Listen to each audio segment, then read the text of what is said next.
Welcome back to Pop Flashback, everyone. And we're going to be taking a look at a film suggested by one of you out there in Listenerland. Oh yeah, this is a good one. That's right. We're talking about Blazing Saddles. Such a classic. So for those of you who haven't seen it, or maybe it's been a minute, Blazing Saddles is this this wild Western comedy set in this town called Rock Ridge, and everybody in town's name is Johnson. Yeah, pretty much. And there's this whole scheme going on because this railroad company wants to build a track straight through Rock Ridge. Right, and that's where Hedley Lamarr comes in, right? Yeah. This just ridiculously slimy character played by Harvey Korman. Oh man, he's so good. He wants to get his hands on that land, but he wants it for practically nothing. Yeah, so what does he do? Well, he cooks up this just crazy plan, right?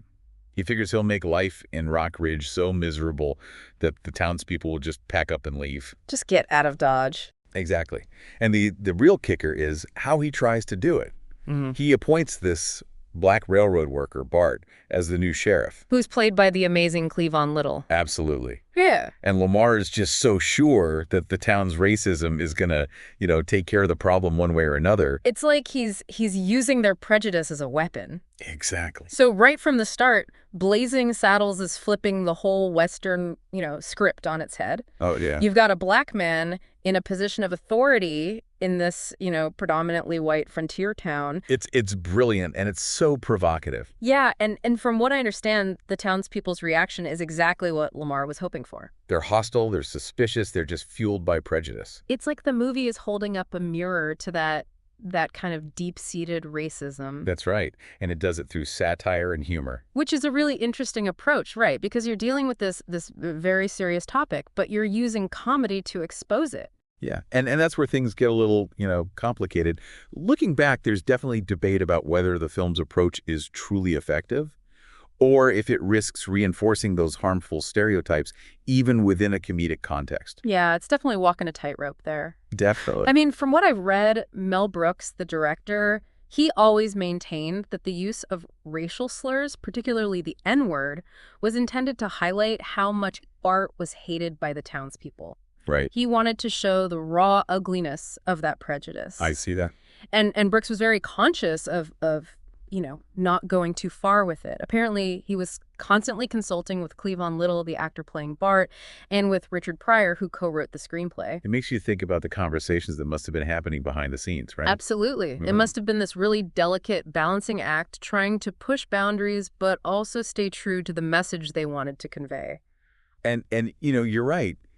It does make you think about that creative process, right? I mean, Yeah. The whole movie feels like this incredibly daring experiment. And from what I've read, the making of Blazing Saddles was just as chaotic and wild as the film itself. Oh, tell me more. So Brooks apparently assembled this team of writers and basically gave them free rein. Like he told them to just go crazy, no holds barred. I love that. Yeah, and Richard Pryor's involvement in the writing process is often cited as being just crucial. His comedic voice and his insights really shaped the film's humor. Yeah, you can definitely see his influence in the way the movie tackles race and prejudice. It's sharp, it's witty, but it's also really insightful. Exactly. Yeah. And apparently the atmosphere in the writer's room was just pure comedic mayhem. Like they were constantly bouncing ideas off each other, trying to outdo each other with jokes and gags. Which totally comes across in the final film, right? It's like this nonstop barrage of different kinds of humor. All over the place. You've got your classic slapstick, your witty dialogue, and then these moments that are just pure absurdity. Like the scene with Count Basie and his orchestra just chilling in the middle of the desert playing April in Paris. Oh my gosh, yes. It's like, what? How did they even... It's so random. And it's moments like that that make the movie so unique and so memorable. Well, I think those moments, what some folks call deliberate anachronisms, are actually really important. Yeah. Like, they're not just there for laughs, though they are hilarious. They actually help to sharpen the film's satirical edge. How so? Because Blazing Saddles isn't trying to be historically accurate at all. Yeah. It's not about giving you a realistic picture of the Old West. No, it's using that setting to make fun of, bigger issues. Exactly, like racism, obviously, but also, the whole Western genre itself. It's poking fun at the conventions, the cliches, the tropes that we've come to expect from Westerns. So it's like a parody of a parody. You could say that. Yeah, it's like Brooks took all those familiar Western elements, the distressed damsel, the strong silent hero, the big showdown at high noon, and he just twisted them into these ridiculous situations. He turned them on their heads. And then you've got the moments where the film breaks the fourth wall, like it knows it's a movie and it's playing with the audience. Oh, yeah, that's one of the things that makes Blazing Saddles so unique. It's like in that final act when the whole thing spills out onto the backlot. Oh, my gosh. They have a full-on musical number. They end up in the studio commissary. And they literally ride horses out onto the streets of Burbank. It's like the movie is saying, hey, we're just a movie. Don't take any of this too seriously. Exactly. And it's so clever and so funny. Yeah, it's like they're winking at the audience. Well, I think one of the plot summaries you sent over described it perfectly. It said the resulting fight between the townsfolk and Lamarr's army of thugs breaks the fourth wall, literally. It's so true. Okay. And then Lamarr even tries to escape by hailing a cab. Yeah. Off this picture, he yells. It's just brilliant. And it's that kind of self-aware humor that really sets Blazing Saddles apart.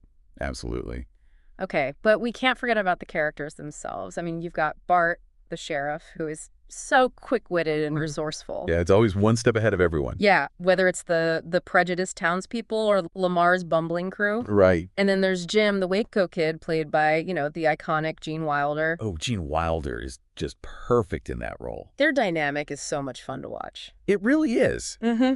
And their relationship adds a whole other layer to the film. It's like you've got this buddy comedy nestled within this crazy Western setting. Yeah, and their friendship is a big part of how Bart eventually gains some acceptance in the town. Yeah, it's like Jim helps people see past their prejudice. Yeah, and speaking of characters, we can't forget Madeline Kahn as Lily von Stupp. Oh, Lily von Stupp. She's amazing. German saloon singer. Right. And she's another character who really subvides expectations, right? Totally. Like, she's initially sent to seduce Bart and undermine him, but then she ends up falling for him. I know, right? And I love how Bart manages to outsmart her at her own game. Well, and Madeline Kahn's performance is just iconic. Her musical number, I'm Tired, it's hilarious. It's this brilliant parody of Marlene Dietrich.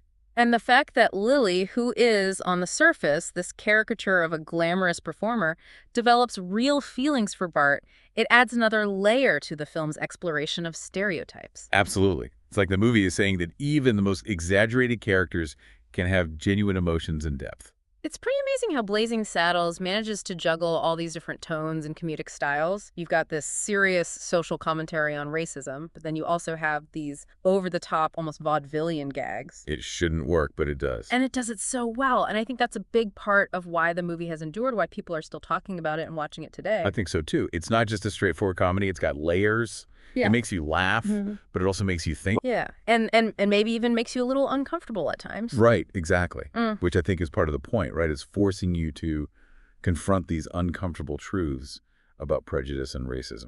And it's interesting to think about how perceptions of the film have changed over time. Like, even a few years ago, NPR was still praising it as this biting satire on racism. Yeah. But at the same time, they also acknowledged that the way the film handles other groups, might not be as thoughtful or as sensitive. And that's a really important point to consider. A film made in 1974 is going to reflect the societal norms and blind spots of that era. Right. And while Blazing Saddles does directly address racism in a very powerful way, it's not immune to criticism when it comes to its portrayal of other marginalized groups. Yeah, context definitely matters. And it's something that we as viewers need to be aware of. Absolutely. Going back to how the film was initially received, it's interesting to note that it wasn't universally loved right away. Oh, really? Yeah, some critics totally got it. They understood the craziness, the over-the-top humor. Like Roger Ebert, for example, he called it a crazed grab bag. Uh-huh. I love that. But then there were others who just didn't get it. They found it messy, not very cinematic. Like they didn't know what to make of it. Yeah, there was one review in Variety that compared it to a television comedy skit. Wow, so they didn't see it as a real movie. I think for some critics, it was just too unconventional, too out there. Yeah, it definitely didn't fit neatly into any established genre. Well, and from what I've read, the film style was very much influenced by, Broadway theater and TV variety shows. It had that same emphasis on quick jokes, larger than life characters, and, just this sense of just pure entertainment. But you know what? Despite those mixed initial reviews, Blazing Saddles was a huge hit at the box office. Yeah, I know that. And it's gone on to become, a certified comedy classic. It's in the National Film Registry. Exactly. You can't argue with that kind of staying power. Absolutely. And I think its inclusion in the National Film Registry really speaks to its cultural significance. It's not just a funny movie. It's a film that has sparked important conversations about, race and representation and the power of satire. And it's also a testament to Mel Brooks's vision and his willingness to push boundaries. Oh, yeah. I mean, he had to fight to keep in some of the film's most iconic and, maybe controversial moments, like the campfire fart scene. Oh my gosh. And Mongo punching a horse. Right.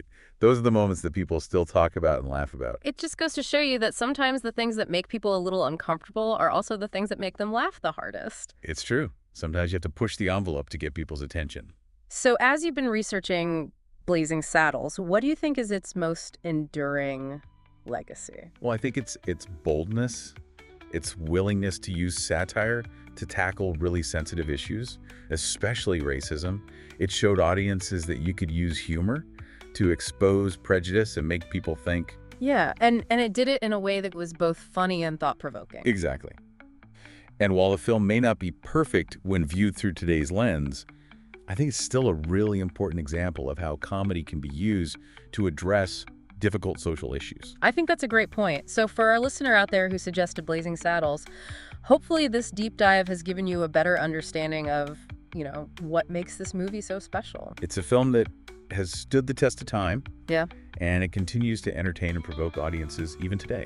And maybe it'll encourage you to revisit it or maybe even see it for the first time, with fresh perspective. Absolutely. Thanks for listening, everyone. And hey, we want to hear from you. What do you think? What are some other comedic films that push boundaries but make you think?